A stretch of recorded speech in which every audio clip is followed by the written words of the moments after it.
అనంతపురం జిల్లా రాయదుర్గంలో నిర్వహించిన దళిత చైతన్య యాత్రలో కూటమి ప్రభుత్వం దళిత సంక్షేమానికి కట్టుబడి ఉందని ఎమ్మెల్యే కాలువ శ్రీనివాసులు స్పష్టం చేశారు. గత వైసీపీ 5 ఏళ్ల పాలనలో దళితులపై దౌర్జన్యాలు, హింస పెరిగాయని తీవ్రంగా విమర్శించారు. డాక్టర్ సుధాకర్, డ్రైవర్ సుబ్రహ్మణ్యం ఘటనలే దీనికి నిదర్శనమన్నారు. రాయదుర్గంలో హత్యకు గురైన దళిత యువకుడి కుటుంబానికి 8.50 లక్షల రూపాయల ఆర్థిక సాయం, ఇంటి పట్టా, ఉచిత సోలార్ ప్యానెల్ అందించామని తెలిపారు. దళిత వాడల అభివృద్ధికి ప్రతి ఇంటికి ఉచిత సోలార్ విద్యుత్ అందించేందుకు ప్రభుత్వం చర్యలు తీసుకుంటోందని కాలువ శ్రీనివాసులు పేర్కొన్నారు.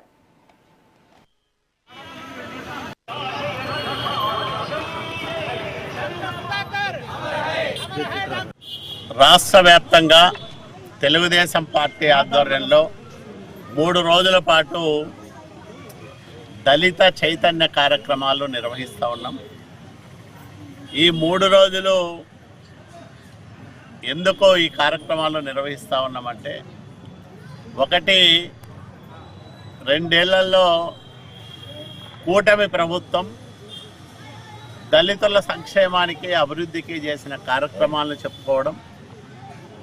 రెండోది, గతంలో 5 ఏళ్ల జగన్మోహన్ రెడ్డి పరిపాలనలో జరిగిన దారుణాలు, నేరాలు, ఘోరాలను ఒక్కసారి ప్రజలకు, ప్రపంచానికి గుర్తు చేయడం ఈ 3 రోజుల కార్యక్రమం ఉద్దేశం.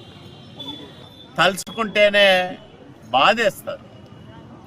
మామూలు ఎంబీబీఎస్ డాక్టరో లేకపోతే స్పెషాలిటీ, సూపర్ స్పెషాలిటీ చేసిన డాక్టరో ఒక ఎత్తైతే, అతను అనస్థీసిస్ట్, మత్తు డాక్టర్గా పనిచేయాలంటే చాలా ప్రతిభ ఉండాలి.